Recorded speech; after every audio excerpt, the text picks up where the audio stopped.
Halo, oke, assalamualaikum warahmatullahi wabarakatuh. Saya Faridila Sabila Ramadhania, NPM 2141120, kelas manajemen 21 gabungan. Nah, video kali ini aku bakal membahas mengenai sistem akuntansi, yakni formulir. Oke, sebenarnya formulir itu apa sih? Gitu kan? Formulir itu adalah secari kertas, ya, yang memiliki ruang untuk diisi dengan berbagai informasi sebagai dasar pencatatan transaksi atau aktivitas ekonomi suatu perusahaan. Nah, formulir ini juga bermanfaat untuk menetapkan tanggung jawab timbulnya transaksi bisnis perusahaan, kemudian untuk merekam data transaksi bisnis tersebut, kemudian untuk mengurangi kemungkinan kesalahan dengan cara menyatakan semua kejadian dalam bentuk tulisan dan menyampaikan informasi pokok dari orang satu ke orang lainnya, merupakan manfaat dari formulir. Oke, lanjut. Nah, jadi jenis formulir di sini tuh ada dua. Di sini tuh berdasarkan sumbernya dan berdasarkan tujuan penggunaannya. Nah, kalau berdasarkan sumbernya, formulir ini tuh dibuat dan disimpan dalam perusahaan. Formulir yang dibuat oleh pihak luar dan disimpan dalam perusahaan. Nah, formulir yang dibuat dan disimpan oleh pihak luar ini merupakan formulir berdasarkan sumbernya. Kemudian berdasarkan tujuan penggunaannya. Nah, formulir itu dalam sistem informasi akuntansi dapat dibedakan menjadi formulir cetak, formulir elektronik, formulir entry suatu record, formulir entry bentuk tabel, dan formulir bentuk multitabel. Nah, ini merupakan contoh formulir, ya. Sebentar, bisa di zoom apa enggak ya? Oh, ternyata nggak bisa di zoom. Oke, mohon maaf. Oke, ternyata nggak bisa di zoom. Baik. Nah, ini merupakan contoh formulir. Yang paling atas ini ada kartu jam kerja. Nah, ini adalah contoh formulir kartu jam kerja. Ya, yang ini. Kemudian bawahnya di sini tuh ada nota. Di sini tuh ada formulir. Di sini ada nota debit, di sini ada nota kredit. Kemudian di sini ada juga formulir di sebelah kanan, ya, sebelah kanan, pojok kanan. Nih. Nah, ini merupakan contoh dari formulir. Oke, lanjut. Nah, sebenarnya formulir itu dibuat dan disimpan oleh perusahaan. Sebenarnya buat apa gitu? Nah, jadi formulir yang dibuat kemudian disimpan oleh perusahaan itu untuk perusahaan itu bisa menggunakan cara internal.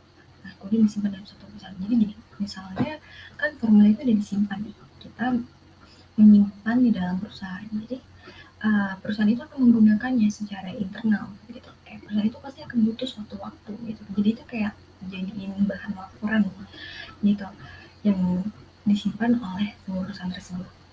Nah, kemudian bagaimana sih formulir yang dibuat dan disimpan oleh perusahaan itu membantu dalam menetapkan tanggung jawab timbulnya transaksi bisnis perusahaan. Nah, jadi formulir yang sudah dibuat kemudian disimpan oleh perusahaan itu bisa membantu dalam menetapkan tanggung jawab timbulnya transaksi bisnis perusahaan dengan cara mencatat informasi yang berkaitan dengan transaksi tersebut. Nah, dalam formulir tersebut itu tuh berkaitan dengan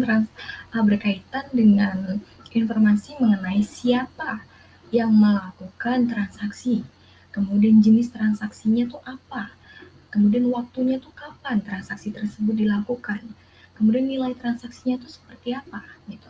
Dan dengan adanya formulir ini, perusahaan itu dapat mengetahui dengan jelas siapa yang bertanggung jawab atas terjadinya transaksi tersebut. Gitu. Jadi biar nggak repot nantinya suatu waktu kalau misalnya ada suatu hal yang tidak diinginkan. Gitu. Jadi ini menjadi bukti yang sangat akurat gitu ya. Nah, kemudian apa saja kebijakan yang harus diperhatikan dalam menyimpan formulir yang dibuat dan disimpan oleh perusahaan. Nah, di sini ada 6. Pertama tuh rapi dan teratur. Maksudnya rapi dan teratur itu apa sih? Jadi formulir itu tuh harus disimpan dengan rapi dan teratur agar mudah ditemukan saat dibutuhkan. Kalau kita tidak rapi dan nggak teratur, pasti kita bakal susah mencari sebuah dokumen tersebut gitu ya. Kalau misalnya kita nyarinya di acak-acakan. Nah, Kemudian yang kedua tuh harus disimpan dalam kondisi yang aman dan terlindungi dari kerusakan atau kehilangan. Jadi perusahaan itu harus menyiapkan sebuah tempat yang dimana formulir atau dokumen itu aman nih gitu dari hal yang tidak diinginkan.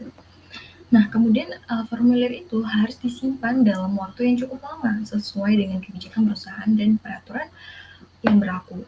Kemudian, formulir harus disimpan dengan sistem pengarsipan yang jelas dan mudah dipahami oleh semua pihak yang terlibat.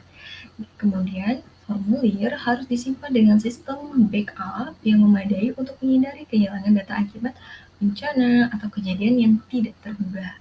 Nah, kemudian formulir juga harus disimpan nih dengan sistem keamanan yang memadai untuk mencegah akses yang nggak sah atau pencurian data. Nah, dengan kita tuh memperhatikan kebijakan-kebijakan di atas 6 tadi ini, jadi sebuah perusahaan itu bisa nih memastikan bahwa formulir yang dibuat kemudian disimpan itu bisa diakses dengan mudah, aman, dan terlindungi dari kerusakan atau kehilangan. Begitu teman-teman. Nah, kemudian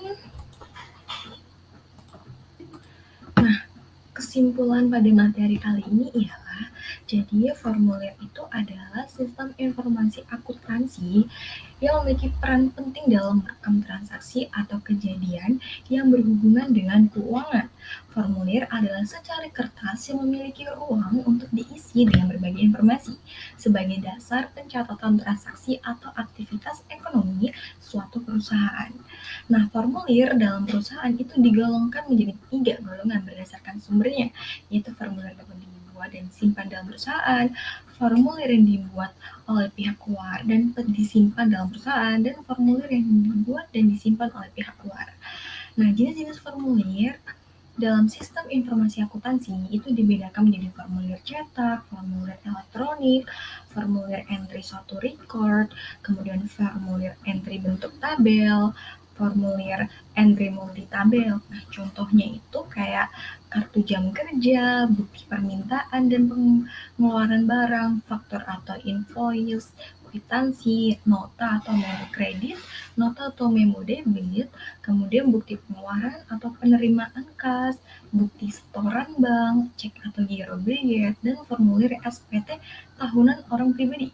Nah, dalam merancang suatu formulir perlu diperhatikan prinsip-prinsipnya um, seperti memanfaatkan tebusan atau kopi formulir, menghindari duplikasi dalam pengumpulan data, merancang formulir sederhana dan seringkas mungkin, memasukkan unsur internal cek dalam merancang formulir, dan mencantumkan nama dan alamat perusahaan pada formulir yang akan digunakan untuk komunikasi dengan pihak luar.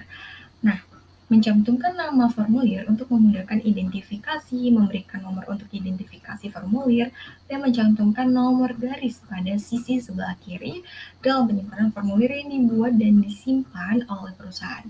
Nah, perlu diperhatikan beberapa kebijakan seperti formulir itu harus disimpan dengan rapi dan teratur agar mudah ditemukan saat dibutuhkan. Formulir harus disimpan dalam kondisi yang aman dan terlindungi dari kerusakan atau kehilangan. Formulir harus disimpan dalam waktu yang cukup lama sesuai dengan kebijakan perusahaan dan peraturan yang berlaku di perusahaan tersebut. Formulir harus disimpan dengan sistem pengarsipan yang jelas dan mudah dipahami oleh semua pihak yang terlibat. Kemudian formulir harus disimpan dengan sistem backup yang memadai untuk menghindari kehilangan akibat bencana atau kejadian yang tidak terduga. Dan formulir juga harus disimpan dengan sistem keamanan yang memadai dan mencegah akses yang tidak diinginkan atau akses nggak sah seperti pencurian data dan lain sebagainya. Nah, untuk mengakses formulir yang dibuat dan disimpan oleh perusahaan itu kita bisa melakukan beberapa cara. Itu tergantung jenis formulir dan sistem penyimpanan yang digunakan oleh perusahaan itu sendiri. Nah, oke. Wah, ternyata sudah di penghujung materi. Itu saja bisa saya sampaikan pada materi formulir. Semoga bisa dipahami. Apabila ada salah kata, saya mohon maaf. Saya akhiri. Wabillahi taufiq wal hidayah. Wassalamualaikum warahmatullahi wabarakatuh.